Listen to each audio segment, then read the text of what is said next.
Hello everybody, this is Chris from Stylharmony.com and blog-stylharmony.com, and today I'd like to show you how to make these very nice background or pattern papers without using a lot of things. You normally already have these products home. You can use glue or Mod Podge. This kind of Mod Podge I use for paper. It's very nice and it has a very glossy finish. Or you can use a regular glue like a glue all.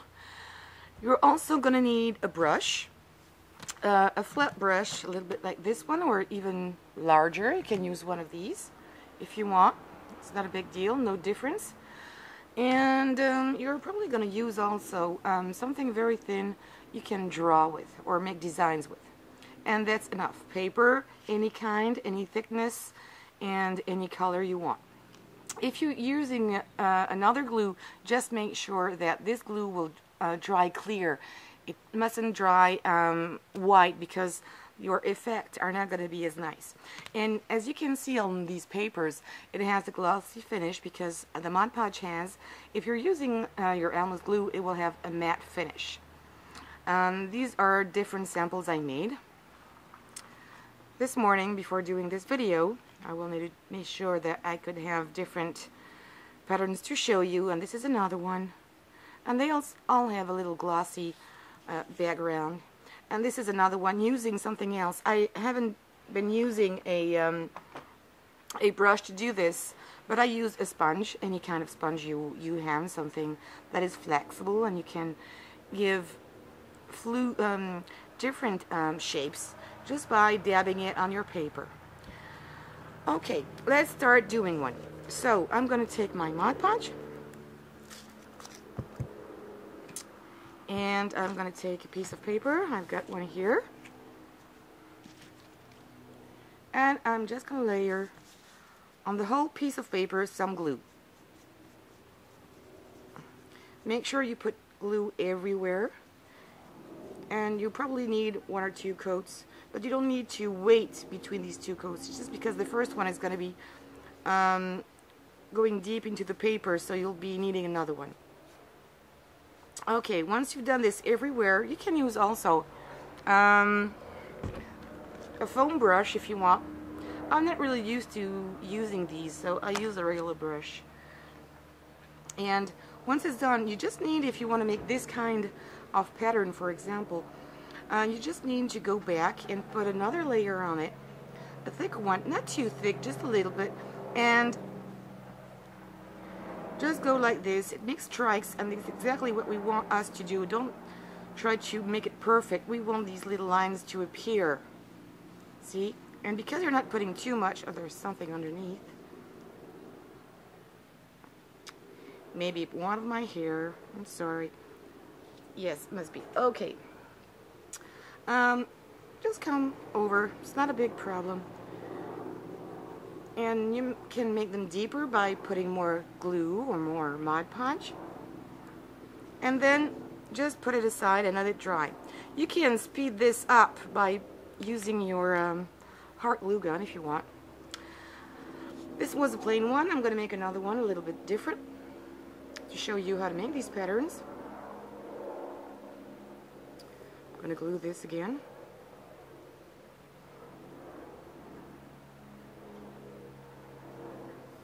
And I'm going to put stripes the other way, but not everywhere, just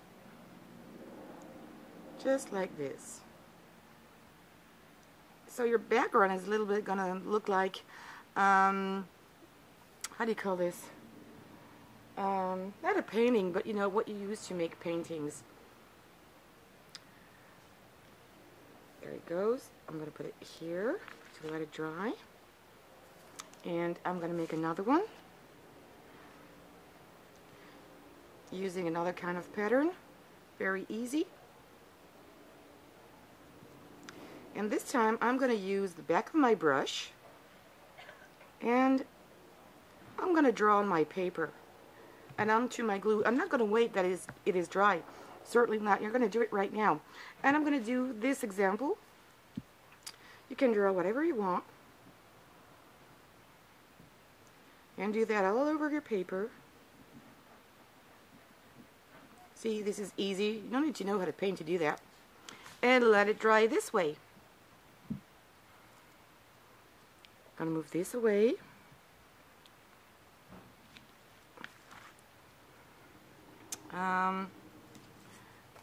Do quickly another one.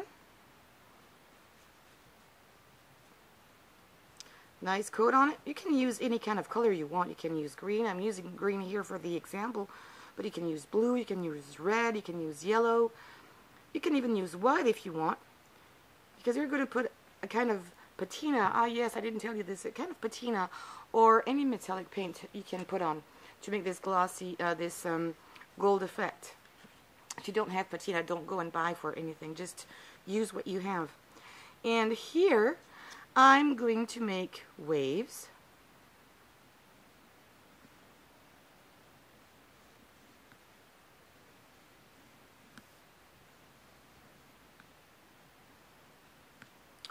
Or, I'm not going to do all the drawings, I'm just going to do it on this. Oops. I have put glue everywhere. And if you don't like what you've done, you just can put back some glue on the top and do something else. You can do some swirls like this and put some everywhere. Take some tissue paper like this, you know, or napkin paper, just to take the glue out of your brush. Oh, and by the way, talking about glue, it is very easy to take glue out of your brush anyway. You just need to put this into water very quickly once you're done with it, and then use a little bit of soap to take all the glue off. Very easy, and if you don't do it very quickly, you can use your brush over and over again with no problems. Okay, this is another kind of pattern you can do, and let it dry or speed this up with your heat gun. Another example here, and this is what I've done already. I've done a few examples of these, and now what I'm going to do, I'm going to put this aside, and it's sticking to my paper. I think you'd rather do this on a wax paper because it won't be sticking to it afterwards. This would be a much more intelligent thing to do than what I'm doing right now, but if this is just an example. But if you have wax paper, do use this on a wax paper because it won't stick it. Once it's dry, I'm going to take this away. When it's dry, you're going to have something like this, and you see it's very, very glossy. Can the camera pick that up? Yes, it can. It's very glossy, and you've got all the patterns I've done. This is another one I've done. Just putting lines this way, and then lines across them, and this is what happens. And my swirls are here, about the same that I've done here before. And to make this one, I'm going to show you how I did this. Let me take another piece of paper, and I'm going to use my, it's like foam. It can be foam, it can be anything. This is a makeup sponge, and you can use it this way, or you can fold it again and use the 2 signs, and you just need to dip it directly into your Mod Podge. Put it this way, and then you just go like this and put some here, all over the place, all over your paper. Oh no, I know what it is. It's my cat's hair. Ooh, I'm sorry.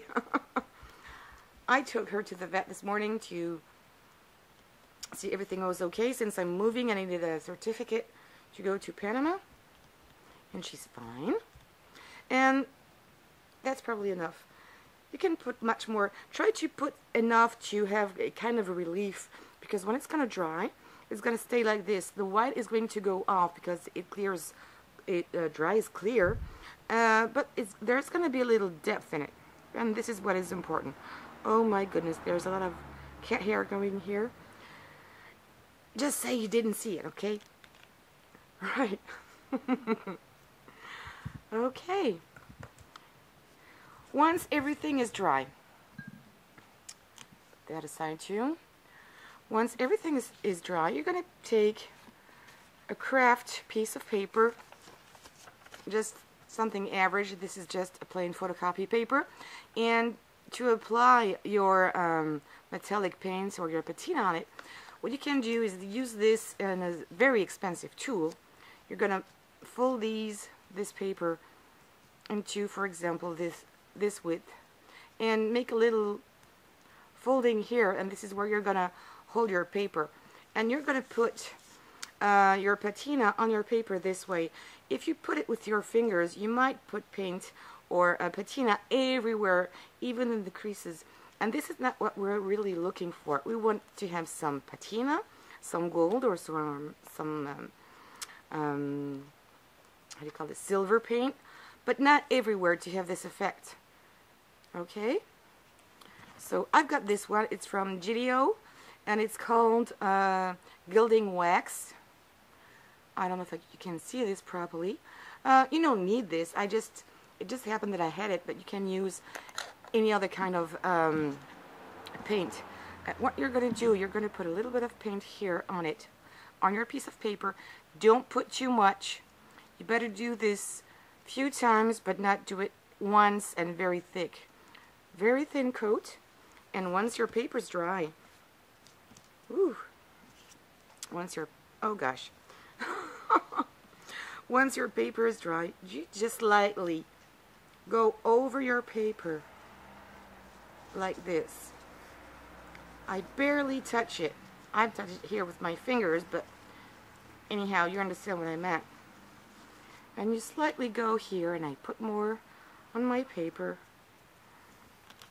I'm going to turn the paper and slightly go over it in order to put this gold color on it, but randomly and not everywhere. And it's done. Your background is done. It's shiny because your Mod Podge is shiny. It has a shiny finish, and you have this gold paint on it. I'm going to give you another example with the swirls. I'm going to put my paper back into shape.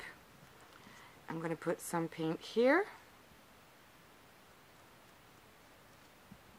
And I did this because you need a flat support, something flat. It can be a brush if you have a flat brush or anything else, so it won't go everywhere into the creases.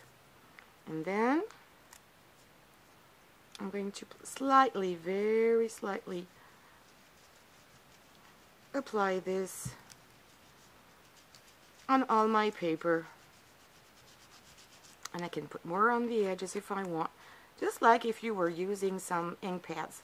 But this is a very different way to do things, and I like the goldish finish of it, and the very nice, and you can see and you can feel when you put your fingers on it. I'm not going to put my fingers because the paint is not dry yet, but it gives you so one and only finish you can have, and you can't make twice exactly the same. And this is what is very interesting in this technique. You always have something a little bit different. What else do I have? Oh, another drawing here. I'm using gold because I like gold, but you can do it also in silver if you want. And if you want to try with paint, try not to make a very thick paint. Dilute it a little bit in water if you want before, in order not to put too much in the same time.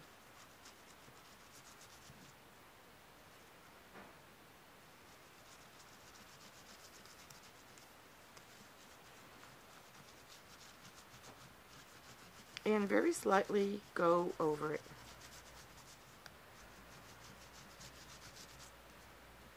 And this is another example.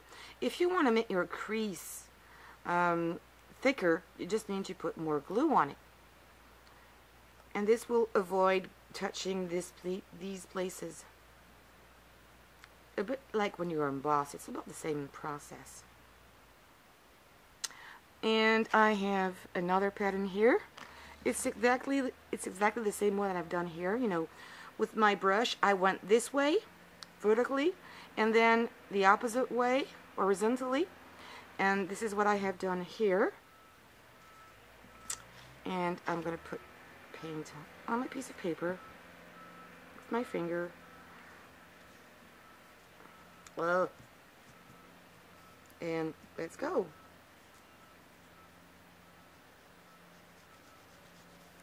Slightly, just a little bit. I'm not pressing hard, promise me. I'm not I'm not pressing hard.